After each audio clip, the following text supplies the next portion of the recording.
시편 140편 1절에서 13절 말씀 제목을 함께 읽어보실까요? 악인에게서 건지시며 보존하소서. 아멘. 오늘도 다윗의 시입니다. 다윗의 시, 인도자를 따라 부르는 노래, 이런 표제어가 되어 있는 시편입니다. 우리 1절부터 3절까지 우리 함께 읽어보실까요? 시작. 여호와여, 악인에게서 나를 건지시며 포악한 자에게서 나를 보존하소서. 그들이 마음속으로 악을 꾀하고 싸우기 위하여 매일 모이며 뱀같이 그 혀를 날카롭게 하니 그 입술 아래에는 독사의 독이 있나이다. 셀라. 우리는 두 나라에서 살고 있습니다. 첫 번째는 시편 139편에서 다윗이 노래하고 있는 것처럼 하나님의 나라에 우리가 살고 있죠.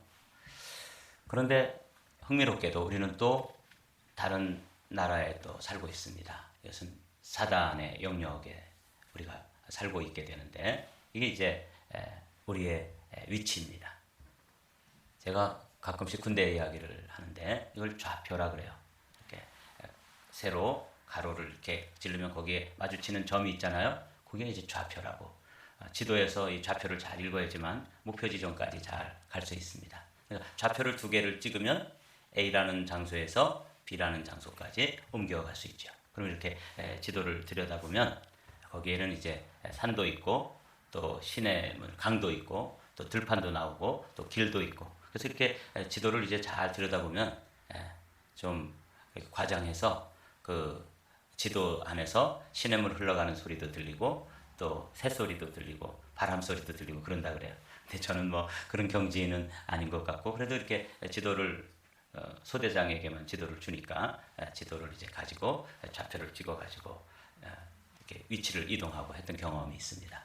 우리가 어떤 위치에 있느냐, 이게 이제 우리의 좌표거든요. 우리의 좌표는 빛의 나라, 하나님의 나라인 빛의 나라에 있고, 동시에 또 사단의 나라인 어둠의 나라가 이렇게 동시에 우리 가운데, 우리가 그 나라들 가운데 서 있습니다. 그래서 139편에서는 하나님의 전지전능하심, 하나님의 무소부재하심, 그 가운데서 다윗이 하나님을 찬양하고 또 자신이 그 하나님을 경험하면서 하나님이 다 보고 계시고 다 알고 계시는구나. 그래서 자신이 은밀한 곳에서 범했던 그런 죄까지도 낱낱이 알고 계신 그 하나님 앞에서 자기가 어떻게 살아야 되는지를 노래하는 게 139편이었다면, 이 시편 140편은 다윗이 그렇게 하나님의 나라에만 연관되어 있는 게 아니라 다윗을 끊임없이 공격해오고 다윗을 넘어뜨리고 다윗을 무너뜨리려고 하는 흑암의 세력들이 있다는 것이죠. 그래서 선이 있으면 또 악이 있는 것이죠. 빛이 있으면 어둠이 있는 것과 마찬가지입니다. 그 둘 사이에 서 있는 것이 다윗이었던 거죠. 그래서 오늘 시편 140편은 그 어둠, 그 흑암, 그 악한 영역, 악한 세력에 관해서 다윗이 고민하며 그들을 향해서 대적하고 또 기도하는 그런 모습이에요. 그런 차원으로 보면 이제 이게 이 시편이 이해가 되죠. 오늘은 어둠에 향해서 이 하나님의 자녀들이 어떻게 서 있어야 하는지, 어떤 좌표에 있는지, 그걸 이제 한번 살펴보도록 하죠. 여호와여, 악인에게서 나를 건지시며 포악한 자에게서 나를 보존하소서. 이게 이제 이해가 되시죠? 오늘은 주제가 다윗이 경험하고 있는 어둠이구나. 우리도 동시에 이 다윗과 같은 위치에 서 있기 때문에 이 이야기는 우리의 이야기일 수밖에 없는 것이죠. 악인이라 그러면 나한테 좀 뭐 상처를 주고 나한테 좀 못하고 이런 사람을 이야기하는 게 아니에요. 악인이라고 하는 것은 하나님 없이 하나님의 그 말씀과는 정면으로 충돌하면서 그 어둠의 힘을 가지고 이 세상을 정복하려고 하는 이 모든 세력들을, 악인 또 그런 그 악한 힘을 가지고 빛 가운데 있는 자녀들을 공격해오고 또 넘어뜨리고 무너뜨리려고 하는 그 힘, 그게 포악이죠. 그래서 악인에게서 나를 건지시며 그 포악한 사람들에게서 나를 보존해 주십시오. 지켜 주십시오. 이 기도는 우리에게도 여전히 유효한 기도이죠. 저도 목회를 하면서 목사님들하고 이 교단 관계하고 이렇게 하면서 정말 이 다윗과 같은 이런 경험을 해보았습니다. 그러니까 목회지를 뺏고 교회를 뺏으니까 이게 어처구니 없는 일이죠. 이런 세상에서 우리가 서 있다. 그렇기 때문에 이제 오늘 이 말씀은 우리에게 피부에 와닿는 그런 기도예요. 그들이 마음속으로 악을 꾀하고 싸우기 위하여 매일 모이며 뱀같이 그 혀를 날카롭게 하니 그 입술 아래에는 독사의 독이 있나이다. 이게 이제 그 악한 사람들의 특징이에요. 얼마나 강력한지. 그리고 사단의 특징은 부지런함입니다. 얼마나 부지런한지 몰라요. 그러니까 그들은 매일같이 모이고 악을 꾀하고 싸우기 위해서 그들이 혀를 아주 이 독사처럼 말이죠. 날카롭게 하고 그 입술에는 사랑을 이야기하고 선을 이야기하는 것처럼 보이지만 그 입술 아래에는 독이 가득하다. 제가 이거 다 여러분들에게 설명할 수 없지만 제가 경험한 30년 목회를 하면서 경험한 이 악에 대해서 이렇게 잘 묘사해 놨어요. 그냥 이 자체로 악한 사람들, 그 사단의 화신, 악의 화신, 악의 그 하수인들은 사실 이렇게 하고 있습니다. 와, 얼마나 부지런한지 몰라요. 돈도 여기다 쓰고 하여간 모여가지고 여러분 요즘 우리나라의 어떤 지도자에 대해서도 여러분들이 뉴스를 들어서 알죠? 이런 거예요. 얼마나 그 세력이 강력한지 이제 끝날 것 같은데 또 안 끝나고 도로 살아나가지고 또 달려들고 또 세상을 어지럽히고 그 다음에 그걸 추종하는 사람들이 매일 모여가지고 여기 보면 혀를 날카롭게 한다. 그래서 이제 대통령을 탄핵한다 그러고 법무부 장관을 탄핵한다 그러고 이런 것들 있잖아요. 이게 이제 세상입니다. 다윗 때도 그랬고 우리 때도 동일하게 이 악은 역사하고 있는 것입니다. 4절부터 한번 읽어볼까요? 제가 읽겠습니다. 여호와여 나를 지키사 악인의 손에 빠지지 않게 하시며 나를 보존하사 포악한 자에게서 벗어나게 하소서. 그들은 나의 걸음을 밀치려 하나이다. 교만한 자가 나를 해하려고 올무와 줄을 놓으며 길 곁에 그물을 치며 함정을 두었나이다. 여기 이제 올무, 그 다음에 줄, 또 그물, 함정 이런 게 나오죠. 여러분들 이게 잘 상상이 안 되시죠? 저는 시골에 살았기 때문에 이런 것들이 아주 이미지가 눈에 선해요.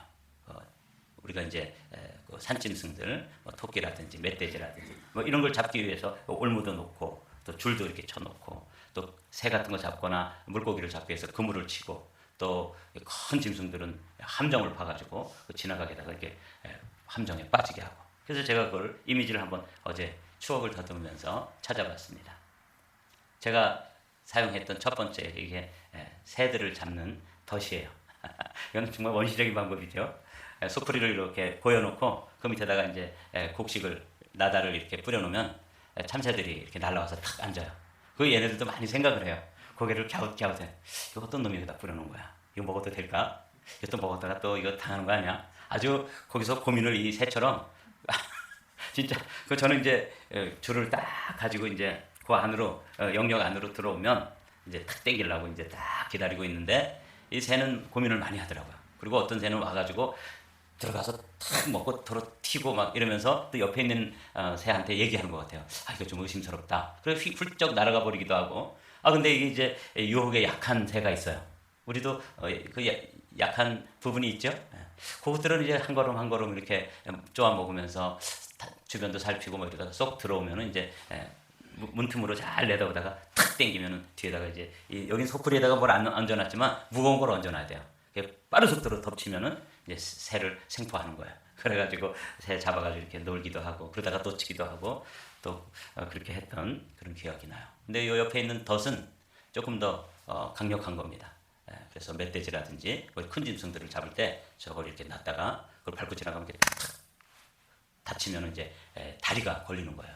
그러면 세상 없는 호랑이나 사자라도 여기 걸리면은 자기 힘으로는 빠져나갈 수 없습니다. 이게 이제 덫이고요. 트랩이죠. 그 다음에 이제 세 번째 거는 함정이에요. 함정 저는 어렸을 때 일부러 친구들이 다니는 길에다가 이렇게 함정을 파놓기도 하는데 이거는 그냥 이렇게 빠지면은 그냥 푹 빠지거나 그 안에 오물 같은 거 넣어놔가지고 이렇게 장난을 치는 건데 실제로는 이제 길게 파는 거죠. 그래서 멧돼지라든가 이런 게 다니다가 거기 푹 빠지면 자기 힘으로는 나올 수가 없습니다. 이게 다 한마디로 말하면 걸리면 끝이다 그 말이에요.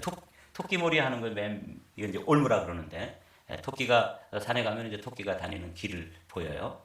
이게 방금 그 토끼는 이빨이 설치동물이기 때문에 이제 자꾸 자라나잖아요. 그래서 뭘 자꾸 갉아요. 그래서 이렇게 보면은 쌀이가지라든지 칡넝풀이라든지 이런 걸 갉아먹은 자국이 딱 있는데, 이건 뭐 초보자라도 가서 보면 알 수 있어요. 그리고 이 토끼가 뭘 먹으면 또 인풋이 있으면 아웃풋이 있잖아요. 그래서 뭐 똥을 싸놓는데 이렇게 보면 이게 오래된 똥인지 하루 이틀 전에 싸놓은 건지 아는데, 이렇게 다니다 보면 특별히 눈이 온 다음에는 그 토끼들이 이렇게 다니는 길이 뺀질뺀질하게 나 있다고요. 그럼 이제 거기를 이렇게 토끼가 잘 골로 올 수밖에 없도록 잘 길을 만들어 놓고 거기다가 이제 올무를 딱 놔놓으면 뭐 단박에 걸리죠. 물론 저는 잡아본 적은 없어요. 제 친구는 곧잘 잡는데 저는 한 번도 제가 재주가 없어서 그런지 잡히질 않더라고요. 하여간 근데 이렇게 하는 거는 제가 많이 봤어요. 특별히 이 두 번째 있는 이 트랩은 아주 무시무시합니다. 사람도 이렇게 탁 걸리면 뭐 발을 크게 다치죠. 그러나 사람은 이렇게 자기가 벌리고 다치긴 하지만 빠져나올 수 있지만, 짐승들은 그걸 벌리고 빠져나올 수 있는 힘이 없기 때문에 한번 걸리면 끝인 것이죠. 악한 사람들이, 우리는 이제 짐승을 잡기 위해서 이렇게 하지만 악의 세력들이 이 선한 하나님의 자녀들을 무너뜨리기 위해서, 사로잡기 위해서 이런 걸 놓고 있다는 거죠. 이게 이제 방금 나눈 말씀이에요. 여기 나오죠. 교만한 자가 나를 해하려고 올무와 줄을 놓으며 길 곁에 그물을 치며 함정을 두었나이다. 그래서 뭐 올무도 놓고 여기 줄도 놓고 그물도 치고 이렇게 하면서 걸려들기만 해라. 그리고 한번 걸려들면 자기 힘으로는 짐승들이 못 빠져나오는 것처럼 우리도 그 사단의 이 올무에 걸리면 움직이면 움직일수록 조여드는 거죠. 이것도 장난처럼 보이지만 맨 마지막에 요 작은 줄로 이렇게 올무를 만들어 놓은 것도요, 짐승들이 이렇게 가다가 직진만 하거든요. 그래서 이렇게 걸리면 못 빠져나옵니다. 저거는 뭐 죽었다 깨나도 못 빠져나와요. 다람쥐도 저렇게 잡아요. 이렇게 올무를 만들어 가지고 그 낚싯대에다가 이렇게 해가지고 다람쥐한테 이렇게 갖다 주잖아요. 그럼 다람쥐가 고개를 갸웃갸웃 갖다 대고 이렇게 써요. 그럼 탁 채내는 한 마리씩 잡는 거예요. 이게 이제 올무예요. 마귀가 우리를 그렇게, 흑암의 세력들이 우리를 그렇게 잡는다는 거죠. 그때 이제 다윗이 기도를 하는 거죠. 내가 여호와께 말하기를 주는 나의 하나님이시니 여호와여 나의 간구하는 소리에 귀를 기울이소서 하였나이다. 악에 대해서는 우리가 할 수 있는 일이 뭐밖에 없어요? 기도밖에 없습니다. 내 구원의 능력이신 주 여호와여, 전쟁의 날에 주께서 내 머리를 가려주셨나이다. 다윗이 놀라운 기도를 하고 있는 것입니다. 이 골리앗과의 전쟁을 한번 상상해 보십시오. 골리앗과의 전투에서 이 골리앗은 자기가 칼을 들고 창을 들고 나오는데 방패는 누가 드냐면 그 앞에 방패 든 자가 있어요. 그래서 골리앗 그 큰 거인을 그 방패로 이렇게 가려주고 있잖아요. 그런데 다윗은 겉으로 보기에는 혼자 나가는 것처럼 보입니다. 그렇죠? 그런데 다윗이 뭐라 그러냐면 하나님께서 그 전쟁의 날에 주께서 내 머리를 가려주셨습니다. 누가 방패가 되어주신 거예요? 하나님. 주님이 방패가 되어주셨다는 거예요. 그러니까 사람들의 눈에는 보이지 않죠. 여러분, 우리가 그런 사람들입니다. 다윗이 그 엄청난 전투의 현장에서 골리앗은 칼도 들고 단창도 들고 배틀채 같은 큰 칼을 들고 나오면서 앞에 자기의 머리를 가려주는 방패를 든 자를 두었지만, 다윗은 아무것도 없는 것처럼 보이지만 다윗이 고백하는 거예요. 그때 하나님께서 나의 머리를 가려주셨습니다. 이 머리가 제일 중요하잖아요. 저도 군대 가가지고 그 투구를 쓰면 이게 무거워요. 그리고 이렇게 막 뛰어다니려고 그러면 막 덜컥덜컥거리면서 이게 아주 보통 거추장스러운 게 아니에요. 근데 왜 철모를 왜 쓰느냐? 이 머리가 너무 중요하기 때문에 상대 나라에서 이렇게 막 총을 쏘면 그 투구가 방탄으로 되어 있어요. 그래가지고 총알이 굴러 들어오지 않기 때문에 그 무거운 걸 쓰고 다니면서 불편해도 그걸 쓴단 말이죠. 근데 다윗은 그런 거 없었는데 누가 그 철모가 되어주시고 투구가 되어주시고 방패가 되어주셨냐면 하나님이 가려주셨다는 거예요. 그러니까 이 다윗은 골리앗과의 전투뿐만 아니라 수없이 많은 전장에서 화살이 날아다니고 총알이 날아다니고 그런 우리로 하면은 총알이 날아다니고 그런 데서 살아남은 거예요. 그래서 자신이 이제 내가 어떻게 살아남았나 봤더니 그게 뭐예요? 하나님이 나의 머리를 가려주셨구나. 하나님이 나의 방패가 되어주시고 하나님 나의 철모가 되어주시고 하나님 나의 투구가 되어주셨구나. 이렇게 이제 고백하는 것이죠. 악의 세력이 존재하지만 하나님께서 우리의 방패가 되어주시는 줄로 믿습니다. 이게 다윗의 고백입니다. 여호와여 악인의 소원을 허락하지 마시며 그의 악한 꾀를 이루지 못하게 하소서. 그들이 스스로 높일까 하나이다. 이번에는 자신을 지켜준 하나님께 감사하고 이번에는 뭘 기도하냐면 악한 사람들의 그 소원이 이루어지지 못하도록 그들의 꾀, 그들이 플랜하는 것 그게 이제 무산되도록 그렇게 기도하고 있습니다.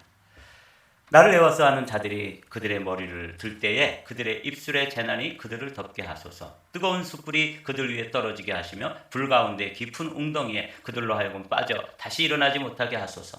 아까 우리가 살펴본 웅덩이 그거 함정이라고 그랬죠. 함정 그리고 또 올무 그런데 빠져가지고 빠져나오지 못하게 하고 특별히 이 9절의 이 기도가 우리에게 아주 눈에 이렇게 썩 들어와요. 그들의 입술의 재난이 그들을 덮게 하소서. 다른 말로 얘기하면 그들이 말하고 그들이 말로 그렇게 우리를 힘들게 하고 또 회의를 하고 그래 자기들이 플랜했던 그게 그들에게 임하게 해주십시오. 그런 거예요. 그러니까 지금 다윗이 악한 사람들을 지금 저주하고 악담하는 것인데 그게 뭐냐면 이렇게 말해도 될까 싶을 정도의 아주 심한 말을 하고 있잖아요. 그런데 그건 뭐냐면 자기들이 심은 대로 자기들이 거두게 해주십시오. 자기들이 말하고 그 말한 것이 자기들에게 임하게 해주십시오. 이렇게 기도하는 거예요. 역사에 한 예가 있죠. 모르드게라고 하는 사람이 에스더의 사촌이었었는데 모르드게가 있을 때 그때 하만이라고 하는 사람이 이 모르드게를 몹시 미워했습니다. 그러니까 이제 이게 빛과 어둠의 대결구도인 거죠. 그때 이 하만은 높은 장대를 만들어 놓고 이제 그 장대에다가 이 모르드게를 달기 위해서 온갖 계획을 다 세워 놓았었는데 그만 이 에스더가 죽으면 죽으리라 하고 이제 아하수에로 왕에게 나가서 간청을 하면서 이게 상황이 역전되었죠. 그래서 다윗이 이 악한 사람들을 위해서 그들의 입술의 재난이 그들을 덮게 하소서 이렇게 기도했던 것과 똑같은 상황이 이제 이 에스더서에 나와 있어요. 9절 말씀을 읽어볼게요. 왕을 모신 내실 중에 하르보나가 왕에게 아뢰되 왕을 위하여 충성된 말로 고발한 모르드게를 달고자 하여 이건 원래 모르드게가 달려야 될 것이에요. 하만이 높이가 50규빗이나 되는 나무를 준비하였는데 이제 그 나무가 하만의 집에 섰나이다. 왕이 이르되 하만을 그 나무에 달라. 모르드게를 위해서 모르드게를 그 나무에 달기 위해 가지고 하만이 준비했는데 결국은 다윗의 기도처럼 이 하만이 자기가 만들어 놓은 그 장대에 자기가 달리게 돼서 그 저주를 자기가 다 받은 것이죠. 잠언서에도 그대로 나와 있습니다. 한번 읽어보죠. 시작. 악인은 자기의 악에 걸리며 그 죄의 줄에 매이나니 그는 훈계를 받지 아니함으로 말미암아 죽겠고 심히 미련함으로 말미암아 혼미하게 되느니라. 이 잠언 5장 22절의 말씀. 악인은 자기 악에 걸리고 그 죄의 줄에 매이게 된다. 이게 하만이 그 꼴이 됐고 다윗은 악한 사람들을 위해 가지고 좀 험한 말로 저주의 기도를 하고 있는데 자기들이 말한 대로 그대로 되고 자기들이 계획한 대로 그들에게 임하기를 원합니다. 이렇게 기도하고 있는데 그대로 되는 거예요. 여기서 이제 근데 우리가 하나님의 자녀들인데 이런 기도를 해도 되나? 이런 의문이 들죠. 이것은 제가 이제 여러 목사님들의 이렇게 자료들을 찾아보면서 한결같이 목사님들이 이렇게 이야기하고 있었습니다. 이것은 하나님의 양면성이 있는데 하나님은 사랑인 동시에 하나님은 공의의 하나님이신데 이 다윗의 기도는 하나님의 사랑을 구하는 기도가 아니라 이 땅의 악에 대해서 하나님의 정의, 하나님의 공의가 이루어지기를 위해서 기도하는 것이다. 이렇게 설명을 해주시고 있었습니다. 그래서 저도 이해가 됐어요. 그렇다. 악에 대해서는 하나님의 정의가 임해서 그 악이 심판을 받고 악이 결국은 망해야 되는 것이기 때문에 우리는 그 악을 향해서 불이 떨어지게 해주시고 하나님 불벼락이 내려지게 해주십시오. 이렇게 기도했던 다윗과 같은 기도를 할 수 있다는 것이죠. 이 악에 대해서.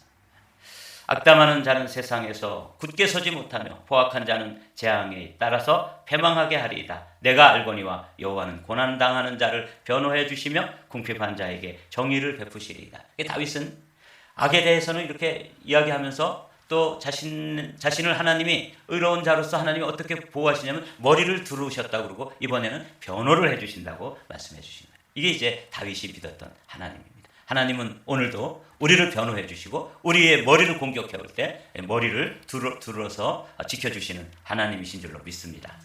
이제 13절 말씀입니다. 진실로 의인들이 주의 이름에 감사하며 정직한 자들이 주의 앞에 살리이다. 의가 최후로 승리하는 것을 우리는 여기서 보게 되는 것이죠.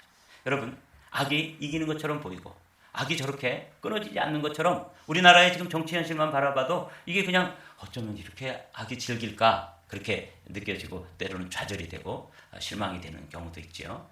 근데 여러분 염려하지 마십시오. 다윗은 의가 최후로 승리하는 것을 믿고 노래하고 선포하고 있는 것입니다. 13절 말씀 다 함께 읽어보실까요? 시작. 진실로 의인들이 주의 이름에 감사하며 정직한 자들이 주의 앞에 살리이다. 결국 최후로 살게 되는 사람은 누구예요? 의인들입니다. 그래서 오늘도 우리는 어느 길로 가는 거예요? 어둠의 길로 가요? 빛의 길로 가요? 빛의 길로 가요. 악의 길로 가요? 의의 길로 가요? 의의 길로 가는 것입니다. 이게 믿음의 사람들이 선택하는 길인 것이죠. 저는 오늘 잠깐 짧은 시간에 우리 교회가 감리교회인데 제가 감리교회 얘기는 전혀 하지 않죠. 그러나 오늘은 한번 이 감리교회는 뭘 믿는가? 다윗은 의가 최후로 승리한다는 걸 믿고 마지막 시편 140편에 이 의의 최후 승리를 선포하고 있는데 제가 감리교회에서는 뭘 믿고 있는가? 여러분들이 감리교회를 다니는데 우리 교회에서는 그 믿음의 고백, 사도신경과 같은 믿음의 선언이 무엇인가? 제가 빠른 속도로 읽어보겠습니다. 우리는 만물의 창조자시요 섭리자시며 온 인류의 아버지시요 모든 선과 미와 애와 진의 근원이 되시는 다 같이 시작. 오직 하나이신 하나님을 믿으며 우리 감리교회에서는 한 분 하나님을 믿습니다.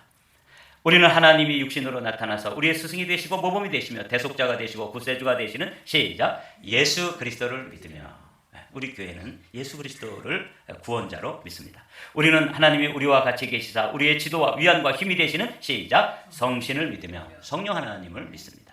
우리는 사랑과 기도의 생활을 믿으며 죄와 용서하신과 모든 육에 넉넉하신 다 같이 은혜를 믿으며 우리는 구약과 신약에 있는 하나님의 말씀이 신앙과 실행에 충분한 시작 표준이 됨을 믿으며 그렇습니다. 구약과 신약의 말씀을 믿는데 그게 우리 신앙생활의 완전한 기준이 되는 것을 믿는 것. 우리는 살아계신 주 안에서 하나이 된 모든 사람들이 예배와 봉사를 목적으로 단결한 교회를 믿으며 그래서 이 교회가 하나님의 공동체인 것을 믿는다는 것이죠. 우리는 하나님이 뜻이 실현된 인류 사회가 천국임을 믿으며 하나님 아버지 앞에 모든 사람이 시작 형제됨을 믿으며 8절은 여덟 번째는 다 같이 읽어보죠. 시작. 우리는 의의 최후 승리와 영생을 믿노라. 아멘. 저는 감리교회 목사로서 이 마지막 이 여덟 번째 선언을 정말 사랑합니다. 목회를 하다 보면 악이 승리하는 것처럼 보이고 또 나라의 현실을 이렇게 봐도 악이 성하는 것처럼 보이고 그래서 좌절이 되고 절망이 될 때마다 저는 이 여덟 번째 이 교리적 선언을 늘 선포합니다. 의가 최후로는 승리한다. 의가 누구시기 때문에? 예수님. 그렇습니다. 예수 그리스도, 예수 그리스도의 도, 예수 그리스도와 함께 가는 길, 이게 의입니다. 우리는 의의 최후 승리와 그리고 그 나라에서 영원히 사는 것을 믿는데 다윗이 이 시편 140편, 139편에서는 하나님의 나라와 관계된 자신 그리고 또 다윗도 악한 나라에 대해서 자신이 서 있는데 그 악에 대해서 뭘 선포하고 있냐면 의의 최후 승리와 영생을 선포하고 있는 것에 제가 감동이 되었어요. 오늘도 우리는 힘들고 어려운 이민자의 삶을 살아가면서 힘들고 어려운 일이 여러분들의 앞길을 가로막을 때 선포하십시오. 여덟 번째 다 같이 있습니다. 시작. 우리는 의의 최후 승리와 영생을 믿노라. 아멘.